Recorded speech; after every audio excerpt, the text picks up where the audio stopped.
Okay. Hello, FaceTime. If you're ever recording a movie with FaceTime or iMovie, do not unplug your earphones. Do not have the earphones plugged and not unplug them because it will stop the video and delete everything. Luckily for me, it was only the beginning.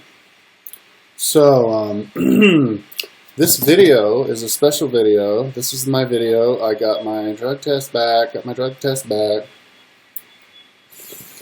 It only took like a week. I was in there on the 25th of January, and it's the 5th of, what day is it today? It's the 5th of February today. So what we're going to do today is we're going to talk about the drug tests and more marijuana related stuff, and maybe we'll squeeze this and see if there's anything in it. This thing is just, you keep squeezing, stuff keeps coming out, but it just stays the same big size. It's the weirdest thing, man. If it stays there, I'm going to have to get more aggressive with the surgery. So this is my medical marijuana. Let's smoke a little bit of weed first. This is my medical marijuana. And my medical marijuana expires on the September 16th of this year. I don't know if I'll renew it because this one costed, this is a half ounce, it costed, the other one I went in before 10 at the medical side, and it was 85, and then I went in this time, and this one was 95. So I don't know, maybe she forgot to give me the before 10 discount, but 12 discount, but that's only $9 less than my one with the non-medical, and the other stuff was a lot better. This stuff isn't all that good, but no, this is pretty good actually. So I don't know. But if I have to pay a lot of money to renew it and go in there, it might not be worth it. But we'll see. So, this stuff is Cold Creek Kush Indica, and smells pretty good, so let's take some hits.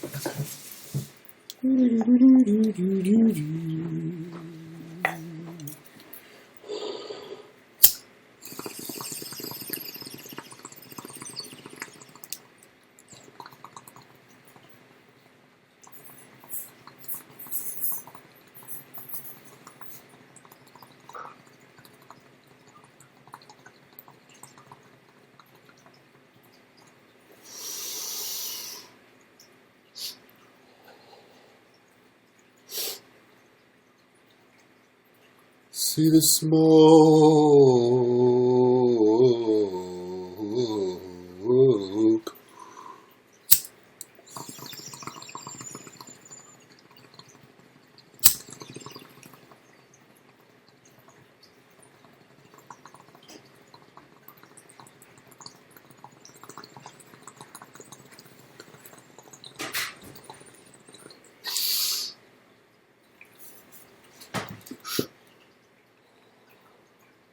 Ooh, right in the camera.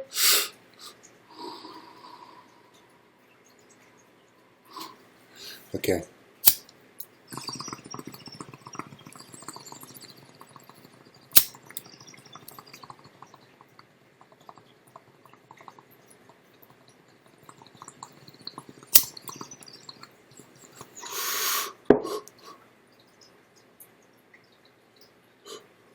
Oh yeah. Okay. So now I'll put in the link below. Yeah. To skip. Okay. So got my blood test back. I got a call today. The person goes, "Hey, we got your blood test." It was the actual lab. What's your employee ID number? And I was like, oh, I just did this personally. And they're like, oh, we need like your blood sample and stuff. So I was like, oh, okay. So I called the labs place where I had my blood drawn. And so they gave me the blood sample number. So I called back and yeah, so they put me on transfer, waited like 5 minutes, and then someone says, hello, this is the doctor. And that's what it was like with my hair test, kind of the same thing. And so then I gave him my blood sample number, and she goes, okay, this is all confidential, just between you and me. But I can't remember if she said it was being recorded. I think she did say it was being recorded.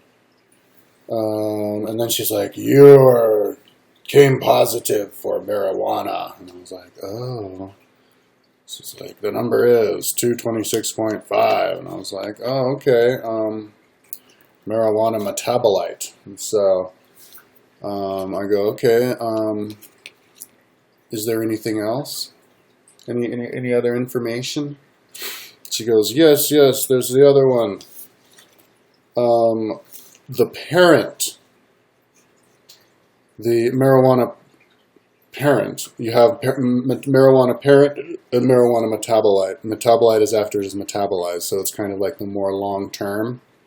So the parent is the one that they use for the, she gave me that one, she said it was 71.7, and I go, so which one do you use for the legal stuff? And she goes, okay, yeah, I think that would be the parent. So, nanogram.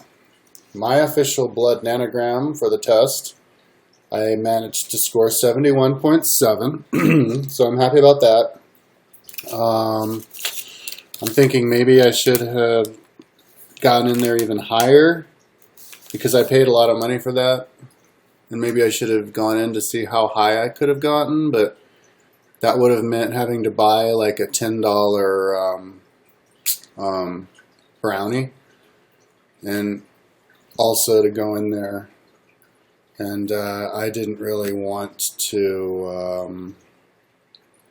I don't know. It was an errand I didn't really want to do, and I didn't really spend the money. In retrospect, I wish I'd have done that, because I could have scored higher, and it would have been more fun. But whatever. See, that day I was really tired. I had gotten up at 1, and I just didn't have the energy to all go there and get it. I just wanted to smoke weed. So anyway, so the science is. I got 70 hits. I saw in the video I got 70 hits. The video was 3 hours and 41 minutes long, and then I had like a 15-minute long meal break between the two segments.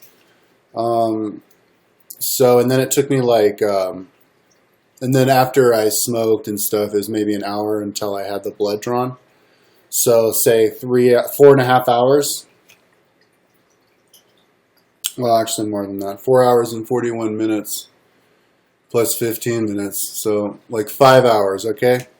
Over the course of like 5 hours, I have 70 hits. 70 hits over the course of 5 hours. But 70 deep, big, solid hits. And that's about as much weed as I could smoke, because I just forget to smoke more. And plus my throat was like, after I was done with the first round, before I had my 15-20 minute food break, I got 55 hits, and then I went from 56 to 70 afterwards. So 55 hits.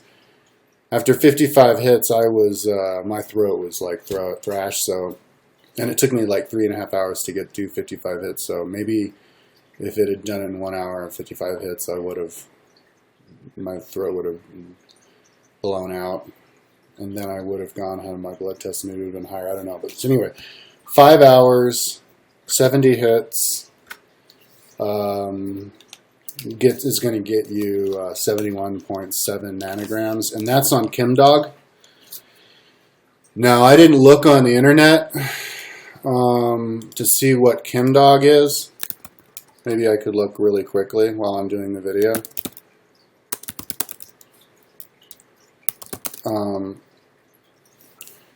But ChemDog did not seem particularly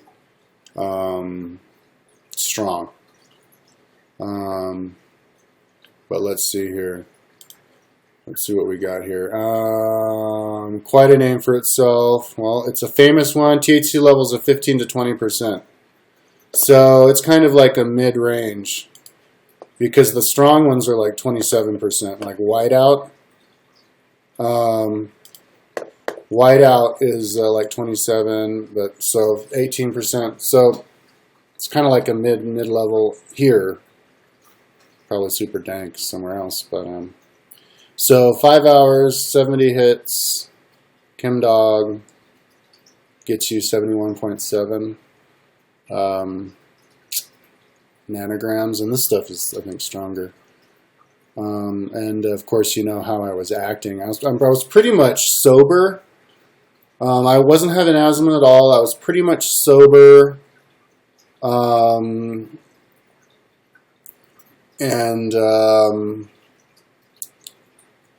You know, I mean, I lost my train of thought, forgot I was talking about it a couple times, but that doesn't really matter, you know. I mean, if you're working on a project, it doesn't matter if you're talking. It would matter in the quality of a video like that, but if you're talking to somebody, it wouldn't, because somebody could remind you. So, hey, should we see if there's anything in this bitch?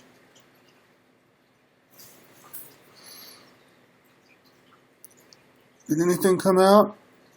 No. It's just like inflamed.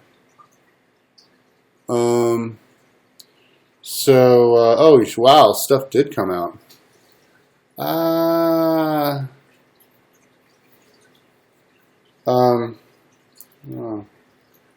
So,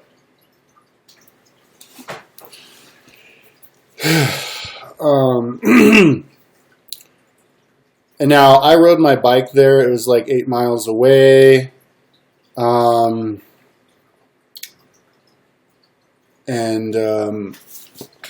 There's nice bike paths and like roads and stuff, and lights, but I was doing that just fine, you know, on my bike. Like I had to get in the left lane and take a left and stop at a stop sign and take a left, and it was like I was sober, you know. I mean, I didn't feel that high, so it wasn't that big of a deal.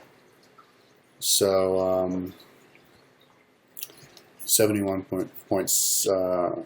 What was that? 71.7, and the legal limit is 5. So,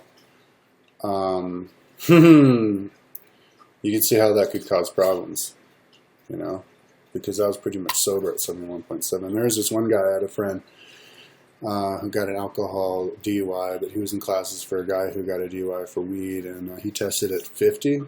But he hadn't smoked weed that day, but he normally like eats brownies all day long, like medically for like pain or something. But he wasn't even high. He hadn't smoked weed or done eating brownies that day, and he was kind of sober for himself. But he tested at 50. The girl who got acquitted was at 19, and then when I got tested, I tested out at 9. So you know, I mean, I was much closer to the legal, being sober legally than where I was the other day, and when I got my DUI. So I think it's about time we expand these medical licenses. Here's my. Oh shit! Did I just give out my address? I'm gonna have to block that out if I give it my address. But yeah, we're gonna have to put one of those things, you know, like the logo of this card on the driver's license, so people can drive stoned. Well, otherwise, it's going to cause problems for everybody. It's going to be like the Stanford's prison experiment. People are going to be busting people and stuff. It's not going to be good. So anyways, let's just leave it at that. Not make it too long. Peace out. I got stuff to do anyway. Oh yeah, what was I going to talk about? Oh yeah, I was thinking about Quest. I want to go on a quest, and I could even have a lot of my like frenemies and trolls help me out with this. Sign petition and stuff. I want to have like I want to like safify my life, you know, as much as I can. And so you want to have like backup jobs. You know, I have my job now, but what if something happens with my job now? You want to have like a backup kind of job. And so one job that I would like to have is the what is that? The nighttime university stalker. I mean, university supermarket. Nighttime supermarket stalker would be a really, really, really, really nice job for me to have, because I can like be at peace at night. I'm looking at myself instead of at you guys, but I guess you can't really just tell through the glasses. Yeah, I go into the supermarket at night and I see those dudes like working and then they're, with their earphones on. It seems like such peace, and they start out at $13 an hour. It seems pretty good. If you stack those up, I don't need that much money to survive, and that'd be cool to be able to get that job. And I went in, actually. It used to be the supermarket that I'm thinking about getting a job at. Used to be open at 24 hours. But then last year they switched it to 12 to 1 because, and I asked why, and they said it's because they couldn't find enough workers at night. But then I asked somebody else, the manager, and they said something else. He said it was because they were getting too many thefts at night, and it didn't equal out for how much business they were getting. So, anyway, people like to say you should, if people, because people like to complain that I should just, if I run out of money too much, I should just get another job, in the winter. I don't want to this winter, but next winter, I would like to keep that job, that opportunity open. I have another skill. I can do the Thai massage, but the school I went to is in Nepal, and my mom says they wouldn't honor that here, and the license here, and you have to pay like $1,500 to get that here, so I don't really feel like doing it anyway right now. I like to listen to my audiobook, and that's a perfect job to listen to your audiobook, and I want to explore those kinds of jobs. So, but there's a problem, and it kind of speaks to the problem, the greater problem, and because the supermarket's not that far from where I live, and it kind of seems like if you want to get a job, that suits you, you should get you should be able to get a job and not be shut out. Like, you should be one of the people allowed to get a job in your area. Like help the people around you, but the supermarket's a big supermarket, and so that you can't smoke weed, they do drug testing, and those drug tests show up. Like, I talked to the woman, and she said, I was trying to talk the differences between I asked her if there's some kind of ratio between the parent and the metabolite, like if it was a big ratio, if that would mean that the person only didn't smoke that day, but they usually smoke. But if they're the same, then that person, if there's a big ratio, I'm a little bit too hard. It's hard to figure this out. But if they're just to be able to tell, like if you're a habitual smoker, if you just smoke down, and she didn't know. There was no science behind that, but oh no, I lost my train of thought when I went on this. But yeah, it's kind of a bummer that they do that, because it's not really fair. I don't think that they would, the big man, and it's like, why? Why do they have that rule? It's just because they think that you're not good enough. But the thing is that a midnight stalker, that's the easiest job ever. Like you're not dealing with people. So there's none of that weird out factor. What are you going to break? And then your responsibilities. Like, all you're doing is getting number 50, getting like 5 applesauces to aisle 5. It's like, if a stoner can't do that, then like you would have to designate another area within our socioeconomic system, our economic system, for the stoner to go. But it seems like, to me, that's the perfect place to relegate the stoner, because it's the most apt to a stoner. Like what that's the perfect thing. Like, what if another stoner job? Gardener, hang out in the sun and just play with the plants and listen to the it's right along those lines. And so we can do the petition to say, oh, great Lord. See, it also speaks to the whole fascism thing, because those are the great lords. And it's like, why does great Lord say I cannot do my way, live my life and be my way, me here? I thought that was like First Amendment, freedom of speech, freedom of religion, free to be you. The great Lord says no, because why? Because he, those Waltons, or whoever, they just, it's like, did they really work harder than everybody else? See, that's the danger with these Republicans, They're like, oh, I'm rich because I work so much harder than everybody else, especially those Mexicans who work 20 hours a day. You know, it's like, what the fuck are you talking about? Yeah, so,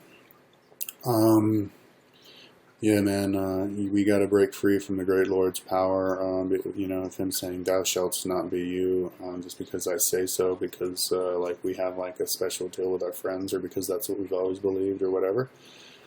No, I think that's the perfect. Best way to spread your wings is by starting a little petition saying, hey, you shouldn't say that. You shouldn't make your minions follow that particular law. That's kind of like a religion law, because to ask somebody to quit smoking weed, and then for like a month, so you pass some test, it's like you know, a lot of people would get really stressed out. It could cause a car wreck from their stress from that, or like shoot somebody. I don't know, man, you know, I mean, or just get bummed out, you know, and be less productive. Besides, you don't want your workers to be unloyal to you, you know, and become unloyal to you or people, and it's just better to just allow people to be, and to recognize that it's related to the past, to the history, the whole original reason for us to need freedom of religion to be ourselves is it's the same thing. It's just to be able to smoke weed and go to work and being yourself. And I think I've proven that you can just be yourself and you can function fine if you're habituated to it. So I'll just leave it at that, and we will do the petition pretty soon. I'll have all my frenemies, because then we can be like, yeah, we'll do that thing that everybody wants me to do, all my frenemies and trolls, you know, get more jobs and work more, so that I work less on my website, right? No, I'm being sarcastic. No, but seriously, man, I mean, it's fucked up in this society. You know, people are accused of not wanting to work, yet they're not allowed to work. You know, that's the hypocrisy. We were doing a video talking about his friend, who was this homeless guy. I live with my buddy. He tried harder.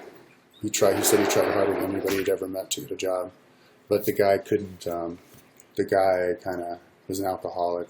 Was one, but he couldn't really, you know, fill out the forms very well on the computer, and they just didn't let him get a job. He didn't get a job for years, and so he had to get on the dole money and live in a tent and all that stuff, you know. And so we need to relax and let him make it easier to get people to get jobs, and to let people smoke weed and get jobs is the perfect way. Okay, and that's that video. Peace out.